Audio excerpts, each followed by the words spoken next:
Bueno, para continuar, vamos a hablar de lo que son los fármacos biológicos. ¿Okay? Esta es la segunda charla de terapia que tenemos del día de hoy para lo que es la artritis reumatoide. Falta una que después el doctor Aníbal de León nos va a dar. Vamos a ver qué temas vamos a tratar. ¿Qué son los biológicos? No le voy a hablar de terapia biológica en artritis reumatoide sin decirle que es un biológico. ¿Qué tipos de terapia biológica existen? Y cómo se utilizan, cuáles se utilizan en lo que es artritis reumatoide, qué efectos adversos encontramos, y por último vamos a hablar un poco de qué es un biosimilar. Como le mencioné, habían fármacos biológicos y fármacos biosimilares, lo que eran los fármacos biológicos y fármacos biosimilares. Entonces, primero, las drogas en medicina, los fármacos. Se están separando ahora mismo en moléculas pequeñas. Las moléculas pequeñas en realidad son un nombre que le quisieron poner a los medicamentos que utilizamos ya, la aspirina, metotrexato, leflunomida, paracetamol, diclofenaco, ibuprofeno. Ahora mismo le están poniendo el nombre de moléculas pequeñas para hacer la diferencia con lo que es biológico. ¿Por qué? ¿Y por qué pequeñas? Aquí tenemos la aspirina. Tiene 21 átomos. Tiene una síntesis química. El ingrediente activo único está bien definido y la estructura está bien definida. Aquí tenemos los biológicos. Tenemos más de 20.000 átomos. Provienen de organismos vivos. Es una mezcla compleja de proteínas. Aquí tenemos proteínas, no es una sustancia química. Y pueden ser heterogéneas e impuras. Entonces, ¿qué es un biológico? Es una molécula grande, deriva de células humanas, animales o algún microorganismo, y es utilizado en tratamiento, diagnóstico o prevención. ¿Qué tenemos como biológicos? Las proteínas terapéuticas, las vacunas, anticuerpos monoclonales y proteínas de fusión. Nosotros en reumatología lo que utilizamos más son los anticuerpos monoclonales y las proteínas de fusión. Aquí rápidamente para mencionar cómo se producen. Son hechos de organismos vivos por DNA, ya sea de bacterias, levaduras, células o animales. Se modifica lo que es estas células que logramos obtener, se selecciona una clona de un linfocito y se produce esta clona que separamos. Ahora mismo hay más de 200 biológicos en estudios. No estoy hablando de reumatología, estoy hablando de todo lo que es medicamentos, en estudios fase 1, fase 2, fase 3. ¿Qué ventajas tienen los biológicos? ¿Por qué se están haciendo tantos biológicos? Porque son de larga duración en su acción, tienen una alta especificidad, el biológico va a hacer lo que tiene que hacer y tiene una fuerte unión al blanco del interés. Las desventajas que tenemos con los biológicos, el alto costo y que es administración parenteral. Los biológicos no se han logrado dar por medio de vía oral, tienen que ser por vía parenteral, principalmente porque son proteínas, usualmente. Entonces, en reumatología, ¿qué biológicos tenemos? Etanercept, adalimumab, infliximab, tocilizumab, rituximab, golimumab, certolizumab y abatacept. ¿Okay? Eso es lo que hay en reumatología, artritis reumatoide, en cuanto a biológico.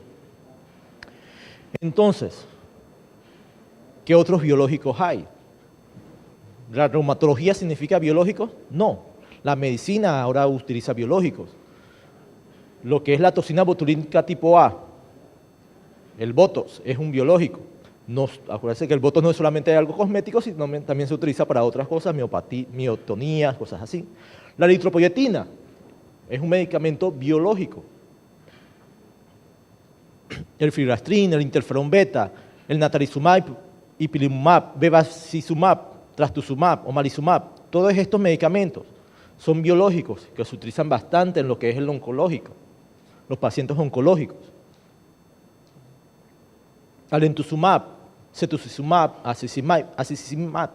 Este medicamento, solo para que vean, el acicimab es un medicamento que se utiliza en cardiología. No se utiliza tanto como antes porque han salido otros medicamentos, pero es un biológico. Cardiología ya tiene biológicos. No estamos hablando de reumatología solamente. El vemurafenib, lo que es la hormona de crecimiento humano, es una proteína, es un medicamento biológico. La insulina humana es un medicamento biológico. En realidad viene de proteínas, igual que la vacuna de hepatitis B. Así que, recordar, biológicos, no pensar en reumatología, sino biológicos que se usan en la medicina. Todo el mundo utiliza biológicos, no solo reumatología. ¿Qué en reumatología utilizamos? Utilizamos los anticuerpos monoclonales. Este doctor, Ehrlich, muchos lo llaman el padre de la inmunología, propuso la idea hace muchos años de la bala mágica. Él postuló, se puede elaborar un compuesto que sea dirigido selectivamente a un agente causante de enfermedad. O sea, un medicamento que vaya dirigido a lo que causa la enfermedad. En parte era tipo más pensando también en infeccioso, pero también pensaba para otras enfermedades. Una bacteria, un medicamento que vaya solamente a esa bacteria, que no afecte más nada del cuerpo, solamente esa bacteria. Entonces, ¿qué se hicieron? Los anticuerpos monoclonales. Los anticuerpos monoclonales son como, dice el mismo nombre, un anticuerpo. Los biológicos que utilizamos en realidad son anticuerpos, es un anticuerpo producido. Pero, ¿qué es lo que sí hace la diferencia entre los biológicos que usamos en reumatología y los otros biológicos? Aquí por lo menos tenemos el peso molecular de moléculas ya conocidas, ácido valproico, claritromicina, 747, 144. Aquí tenemos la eritropoyetina, tiene 18.000 de peso molecular. Y aquí tenemos un anticuerpo, pesa 148.000. ¿Okay? Entonces sí hay una diferencia entre lo que son los anticuerpos monoclonales y los otros biológicos que se utilizan en medicina, principalmente en lo que es el peso. ¿Cómo se producen los anticuerpos monoclonales? Se coge un linfocito B, se coge una célula de mieloma, se une, se crea el hibridoma y ahí se produce un anticuerpo. Así de sencillo. ¿Okay? Para poner un poquito más definido, aquí inyectan un ratón, le ponen algún virus, algún antígeno que queremos que produzca un anticuerpo. El ratón produce ese anticuerpo, le ponemos un antígeno X y el ratón produce anticuerpo contra ese antígeno X. ¿Okay? Lo separamos, cogemos esos anticuerpos que produjo el ratón y lo unimos al mieloma, a la célula del mieloma. ¿Por qué se une? Porque la célula del mieloma, uno, crece rápido y lo otro es que es inmortal, nunca muere la célula del mieloma. Entonces lo unen y ven que crece. Después, por medios de química, fisicoquímica, encuentran qué anticuerpo queremos nosotros de ese ratón. Lo cogemos, lo cultivamos y creamos ese anticuerpo X que queremos. Lo logramos conseguir, ya sea, digamos, por lo menos, para hacer un ejemplo, un TNF, le inyectamos TNF, hace un anticuerpo TNF, nos hace linfocitos, cogemos el linfocito que nosotros queremos de él, ese anticuerpo, y lo cultivamos. Y aquí tenemos el inicio de todo lo que son los medicamentos anticuerpos monoclonales. ¿Okay? Es aquí. Todos los anticuerpos monoclonales comienzan de esta célula, y es de la misma célula, y esa célula se comienza a reproducir, se comienza a cultivar. ¿Okay? Entonces, todos los medicamentos biológicos, anticuerpos monoclonales, tienen una célula que es madre, que eso lo tienen las compañías en un laboratorio especial, y de ahí vienen todos los biológicos, todos vienen de la misma célula. ¿Qué tipos de anticuerpos monoclonales tenemos? Tenemos uno, al principio se hacía todo con ratón, el anticuerpo era 100% murino, 100% ratón. Se mejoró para no ponerle un anticuerpo murino a las personas, a un anticuerpo quimérico. 33% era solamente de ratón. Se humanizó lo que es el anticuerpo y se logró que 5 a 10% fuera solamente ratón, el resto sea de humano, y ya se logró un anticuerpo totalmente humano, 100%, ¿okay? Que no tiene ninguna porción de animal. El murino, todo es murino. ¿Qué problema tenemos? No le estamos metiendo una proteína animal totalmente distinta a una persona. Muchas reacciones con estos medicamentos. Con el quimérico, aproximadamente 65-80% es humano. Esto redujo la inmunogenicidad. El paciente no hacía reacción al medicamento. Todavía hay reacción debido a que todavía tiene bastante porción murina, bastante porción de ratón. Lo que es el humanizado se logró que el 95% fuera de origen humano, y ya lo que es el humano obtenido es totalmente de genes de origen humano, totalmente de humano, y casi no producen hipersensibilidad. ¿Okay? Hay otros tipos de anticuerpos que se han creado con el tiempo. Aquí tenemos uno en donde solamente hay una porción del anticuerpo y se hace una unión a lo que es el fragmento Fab del anticuerpo a una porción pegilada. ¿Okay? Otra cosa que se logró hacer es hacer un receptor de superficie, una proteína, y unir a un pedazo de anticuerpo. Entonces tenemos proteínas de fusión, en donde a este anticuerpo, esta porción de anticuerpo con este receptor, se une el blanco que nosotros queremos tratar. Una cosa que siempre me gusta mencionar es los nombres. Todo el mundo nos habla de bevacizumab, cetuximab, rituximab, tocilizumab. Son nombres medio que extraños. Pero al final todos terminan en MAP. ¿Ok? Monoclonal antibody. Ahí ya sabemos que es un anticuerpo monoclonal. Hay otros como el Talnecep que terminan en CEP. Esos son las proteínas de fusión que acabo de mencionar. Pero el prefijo que sigue, el XI, nos menciona qué tipo de anticuerpo monoclonal es. Aquí vemos que XI significa que es quimérico. Todo lo que termina en CIMAP es un anticuerpo quimérico. Tiene una porción, 30%, que es murino y el resto es humano. Si es humanizado, termina en SUMAP, tocilizumab. Si es humano totalmente, termina en UMAP, solamente la U, no le ponen la Z. Y así vemos, si era totalmente de ratón, de hámster, es una A, una E, y así seguimos. Entonces, tiene un significado ese CIMAP, por eso es que todo termina en CIMAP, UMAP, SUMAP, tiene un significado. Y después viene el otro. Aquí tenemos TU. Cuando hablamos de TU en lo que es el prefijo, hablamos de tumor. ¿Ok? O sea que va dirigido a lo que es tumor. Cuando hablamos de LI, hablamos del sistema musculoesquelético y del sistema inmune. Entonces, si tenemos un medicamento que termina en Lizimab, va dirigido al sistema inmunológico. Por lo menos el Acicimab, el de cardiología, el ACI, ahora CICIMAB, quimérico, anticuerpo, ya del sistema circulatorio. Y el otro, ya si ese sí lo inventan, el que ellos quieran poner en la casa farmacéutica. ¿Ok? Pero sí tienen significado los últimos 3 sílabos. Las últimas 3 sílabas. Entonces, en artritis reumatoide, ¿qué tenemos? Tenemos medicamentos que actúan a este nivel, actuando sobre TNF, interleuquina 6, interleuquina 1. Hay medicamentos que actúan a este nivel de la artritis reumatoide, lo que es la coestimulación del linfocito T, y hay otros medicamentos que actúan a nivel del linfocito B. Estos medicamentos van dirigidos a lo que es el linfocito B. Por eso es que funcionan, porque se sabe qué va a hacer. Es totalmente dirigido, no tiene otra función en el cuerpo, más que ir hacia lo que es linfocito B, a lo que es ir hacia la interleuquina 6, lo que es la molécula del TNF. Vamos a hablar del anti-TNF. ¿Por qué en la artritis reumatoide hablamos de anti-TNF, de TNF, del factor de necrosis tumoral? El TNF-alfa aumenta inflamación, aumenta infiltración celular, aumenta la angiogénesis, aumenta la PCR sérica y aumenta la degradación de cartílago articular. Por eso es que quería atacarse, se vio que el TNF era importante en la artritis reumatoide. Y se crearon varios medicamentos anti-TNF. El primero, el infliximab.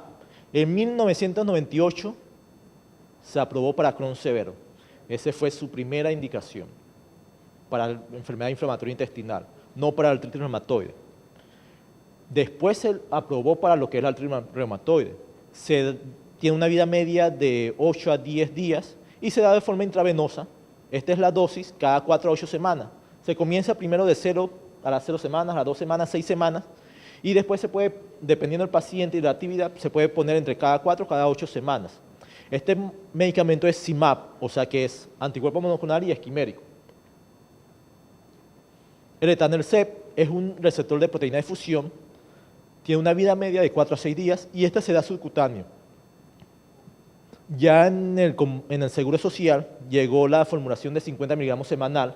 Antes se le colocaba al paciente 25 miligramos subcutáneo de forma bisemanal. Ya hay una formulación semanal. El adalimumab apareció en el 2002. Es un anticuerpo monoclonal humano. Su vida media es de 14 días y se da de forma subcutánea 40 miligramos cada 2 semanas. El celtulizumab es el que tiene una unión pegol. Inició en el 2008 y tiene una vida media de 14 días. Esta se puede dar subcutáneo 200 miligramos cada 2 semanas o 400 miligramos cada semana. El golimumab es otro anticuerpo monoclonal, este es también humano. Tiene una vida media de 19 a 27 días y se da de forma subcutánea 50 miligramos cada mes. También sacaron y ya se aprobó una forma intravenosa que no hay en Panamá, que se puede dar cada 8 semanas. ¿Qué diferencia hay de esto con el otro intravenoso? Es que este es humano. Tenemos otros medicamentos biológicos que van hacia lo que es la interleuquina 6. ¿Por qué la interleuquina 6? Todos estos, macrófagos, células B, linfocitos T, fibroblastos, todos estos liberan la interleuquina 6. ¿Y qué se ha visto que hace la interleuquina 6?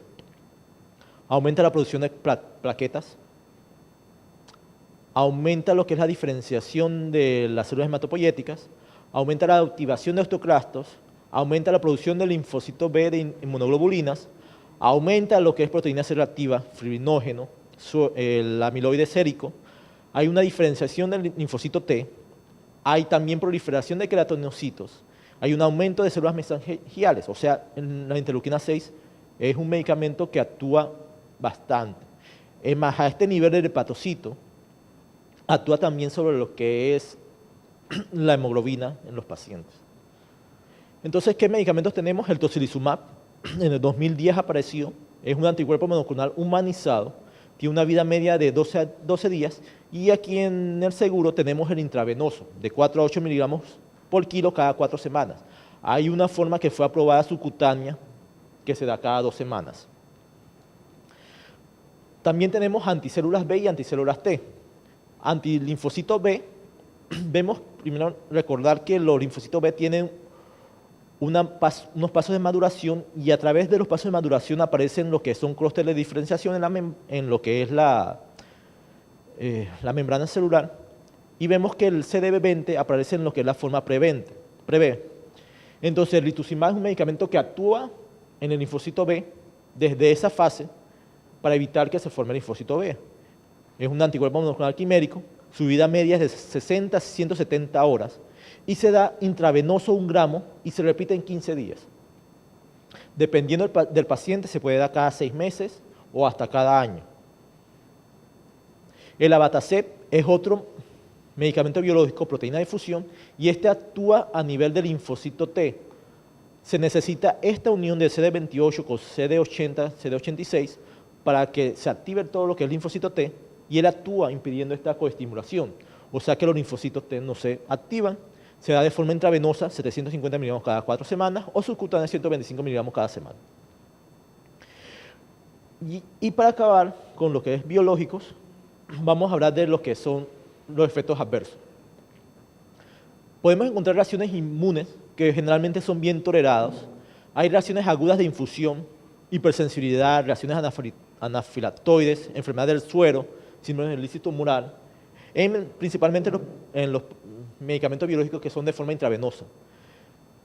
Usualmente estas reacciones inmunes las clasificamos en 2 tipos, las agudas que ocurren en las 24 horas, de 10 minutos a 4 horas después de iniciar la infusión, son la mayoría de las reacciones, 90%. Son reacciones alérgicas, hay liberación de citoquinas y usualmente ocurren en la primera dosis. Aún así, medicamentos que le damos intravenosos, pueden tener unas reacciones retardadas de 1 a 14 días después del tratamiento y son reacciones de tipo enfermedad del suero. Pacientes que llegan con mialgia, artralgia, rash cutáneo, fatiga y a veces con fiebre debido a lo que son las infusiones. En cuanto a infecciones y efectos adversos de los biológicos, estos medicamentos causan inmunosupresión y hay una inmunodeficiencia adquirida, entonces sí hay un aumento de riesgo de infecciones. Lo principal es la reactivación de la tuberculosis, principalmente con el anti-TNF. ¿Por qué? El TNF es el que nos forma el granuloma. Si no tenemos TNF, no podemos formar un granuloma. Y si tenemos una infección por tuberculosis y no formamos granuloma, vamos a tener una infección por tuberculosis. Por eso es que principalmente es con el anti-TNF. Puede ser serio y limitante si no se vigila al paciente por esta infección. Y hay algunos que también han producido leucoencefalopatía, se han mencionado en la literatura. En cuanto a la reactivación de la tuberculosis, el 50% son extrapulmonares o diseminadas en la presentación. Lo normal es que sea una reactivación de una TB latente. ¿Okay? Usualmente ocurre en los primeros meses de la terapia, cuando le damos un anti-TNF, un biológico a un paciente y le da tuberculosis en los primeros meses, pensamos que es una reactivación. Ya si pasan 6 meses y el paciente en 2 años después llega con tuberculosis, no estamos pensando que el TNF reactivó una tuberculosis, simplemente la paciente o el paciente tuvo una exposición a tuberculosis y lo adquirió. Después de 6 meses, en realidad ya es adquirido, tuvo una exposición y presentó la tuberculosis. ¿Qué hacemos para evitar esta reactivación de TB latente? A todos se les debe realizar tamizaje, a todos. Una prueba de tuberculina, cuantiinterferón gamma y una radiografía de tórax. ¿Okay? Todos los pacientes se les hace eso antes de iniciar terapia biológica y ahí definimos necesitan tratamiento para una TBC latente antes de la terapia biológica o ya tiene datos de enfermedad pulmonar o de una TBC activa y necesita tratamiento mismo de una TB activa. En cuanto a otras infecciones, también es importante que se ha visto reactivación de hepatitis B, así que se recomienda en estos pacientes hacer una prueba viral de hepatitis antes de iniciar biológicos. Y otras infecciones virales son comunes en estos pacientes, resfriado. Recordar también que se ha visto un aumento importante en lo que es infecciones dermatológicas. ¿Okay? Y hay que estar pendiente de estos pacientes con biológicos y infecciones dermatológicas. No estamos hablando de una celulitis erisipela, sino pequeñas lesiones que se pueden infectar y que si no se cuidan desde el principio pueden quedar en complicaciones. Es bien común que un paciente llegue, tuvo una picadura de mosquito, se arrascó, de repente vio que se estaba infectando y a los 3 meses, doctor, tengo un pequeño acceso ahí, que no se trató bien desde el principio. Entonces siempre hay que estar pendiente de infecciones dermatológicas de estos pacientes. Usualmente no llegan a ser serias, severas, que vamos a quitar medicamento y ya no lo vamos a dar, pero sí hay que estar pendiente de ellas. Por lo menos, si diferenciamos entre lo que es biológicos e infecciones serias, si vemos todos en esta revisión de todos los biológicos que tenemos en reumatología, todos aumentan el riesgo de infecciones serias. ¿Okay? Hay algunos que aumentan más, pero todos pasan por lo que es el 1, así que no hay una significancia para decir que algunas, como podemos ver aquí, son más favorables por mucho que otros medicamentos. Sí hay una disminución de riesgo de infección con algunos medicamentos, pero al final siempre hay un aumento de riesgo de infección. Así que siempre está pendiente, hay un aumento de riesgo de infección. Por lo menos si lo comparamos con placebo en esta revisión, ponemos el adalimumab, el aumento de una infección severa, seria, pasa de 2% contra el placebo. El placebo aquí hablamos de pacientes con artritis reumatoide que están utilizando medicamentos, metotrexate, leflunomida, sulfasalazina. Y vemos que no hay un aumento importante entre cada uno. Sí tenemos un aumento, pero tampoco es un aumento exagerado. En cuanto a malignidad, que se ha hablado mucho de malignidad y los que son terapia biológica, por lo menos en este estudio que se hizo con adalimumab, en un registro de miles de pacientes, vemos que el riesgo de toda malignidad en pacientes con artritis reumatoide utilizando biológicos, en realidad pasa por lo que es el 1 y no se vio sumamente aumentado el riesgo en cuanto a la malignidad total, pero sí en pacientes con artritis se ve aumentado el riesgo de linfoma. ¿Okay? Aquí se ve el aumento de riesgo de linfoma con lo que es el uso de adalimumab, se vio aumentado, pero aquí no tenían un placebo, sino que era un registro, y ya los pacientes con artritis reumatoide tienen un riesgo aumentado de linfoma. Lo que vemos aquí es simplemente un riesgo un poquito más aumentado de lo que ya tiene el paciente con artritis, que no utilice ningún medicamento, que solamente utilice metotrexate. ¿ok? También se vio un aumento en lo que es cáncer de piel no melanoma, ¿ok? En pacientes con artritis reumatoide. Entonces sí hay que estar vigilando a los pacientes si tienen alguna lesión en piel, que vaya al dermatólogo. Usualmente no es melanoma lo que ocurre, sino un carcinoma vasocelular principalmente. Por lo menos aquí, en lo que es el índice, en unos estándares de tasa de riesgo del linfoma en estos pacientes, dependiendo de lo que es el medicamento, vemos que sí están aumentados para todo lo que son los biológicos. Hay algunos de malignidad que no se aumentan y que pasan por el 1, así que no es una diferencia estadísticamente significativa. Entonces, no tenemos tanto miedo a lo que es malignidad como antes. Ya con el tiempo, con el uso, han salido registros grandes de 40.000, 50.000 pacientes, en donde se ha visto que el aumento de riesgo es más en pacientes con cáncer de piel, no melanoma, y el linfoma que ya se asocia principalmente a la artritis, no solamente a una terapia biológica. Por lo menos aquí en estos registros, miren que todos pasan por el 1. Son registros de distintos estudios de países, por lo menos aquí está el de Inglaterra, aquí está el de España, en donde no hay un aumento significativo del riesgo de malignidad. Otra cosa de efecto adverso que tenemos que ver es la formación de anticuerpos neutralizantes. Son proteínas, más con los que no son humanos, una proteína en el cuerpo crea anticuerpos. ¿Okay? Entonces puede hacer una cosa, una reacción al medicamento, ya sea una reacción de infusión, reacción por el medicamento, o lo otro, crear anticuerpos que vayan directamente a lo que es el medicamento. Y por eso a veces el medicamento deja de funcionar, simplemente el cuerpo lo rechazó por crear anticuerpos. Y por último, vamos a hablar de biosimilares. Ya en los últimos años se están produciendo medicamentos.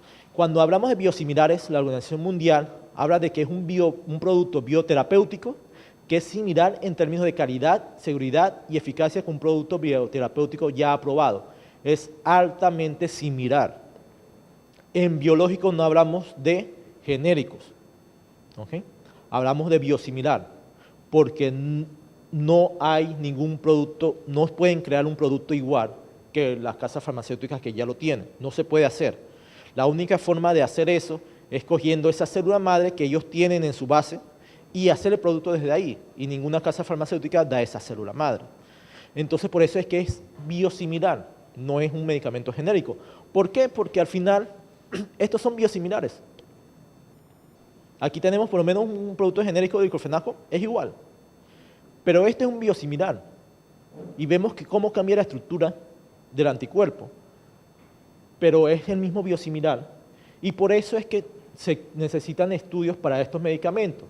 No es como un diclofenaco que tiene estudios de bioequivalencia solamente y ya dicen es igual que un diclofenaco. No, aquí necesitamos estudios para estar seguros de que sí funciona el medicamento. ¿Ok? ¿Son necesarios biosimilares? Se espera un crecimiento en el mercado biológico para el 2015. Se está hablando de 190 a 200 billones de dólares al año que se va a utilizar en biológicos en el mundo. Estamos hablando de una cifra exuberante. ¿Okay? Entonces, puede que sí sean necesarios biosimilares, pero biosimilares que nos digan que funcionan, que nos digan, tengo un estudio de 1000 pacientes donde funciona el medicamento, no que nos digan es igual a este, porque no es igual, no es lo mismo. No me lo pueden hacer simplemente por química, necesito saber que funciona. ¿Okay? Así que puede que sí son necesarios, puede que nos bajen los precios de los biológicos originales también. Así que sí es bueno tener biosimilares, solo que biosimilares con buenos estudios. Y lo otro es que los biosimilares deben tener estudios para cada indicación. No es que tenemos un biosimilar y cogemos un diclofenaco y el diclofenaco sirve para todo tipo de dolor. No, aquí si nos dan un biosimilar, no tienen que probar en artritis reumatoide. Si lo usamos para artritis psoriásica, hay que probar en artritis psoriásica. Es como si cogiéramos un rituximab, que se usa bastante en artritis reumatoide, pero se utiliza más en cáncer, que alguien venga y diga, tengo un biosimilar de rituximab, aquí está, mire, es igualito, le voy a hacer un estudio de artritis reumatoide, mira, funcionó para artritis reumatoide, también se puede usar para linfoma. No, Se tiene que hacer un estudio con linfoma para ver si funciona de verdad. No es simplemente decir, este es el mismo medicamento y funciona para todo lo que ya funciona el original. ¿Okay? Esto es lo que ya hablamos. Y por último, es que no es intercambiable. No es cambiar un paracetamol por una Tylenol. Estos medicamentos no se intercambian porque son distintos, son proteínas distintas. Son proteínas que se produjeron de forma distinta. Entonces no pueden ser que tenemos un original y después se los cambiamos al biosimilar y después hay un problema en el seguro y le damos el original y después hay otro problema y le damos el biosimilar. No se puede, porque hay riesgo de producir anticuerpos y que pueden llevar a muchos problemas. Como conclusiones, es un amplio arsenal terapéutico lo que tenemos y tiene un buen perfil de seguridad con el uso y monitoreo adecuado. ¿Okay? En realidad lo damos bien, solo que tenemos que tener vigilancia de estos pacientes, igual que con los fármacos convencionales. Gracias.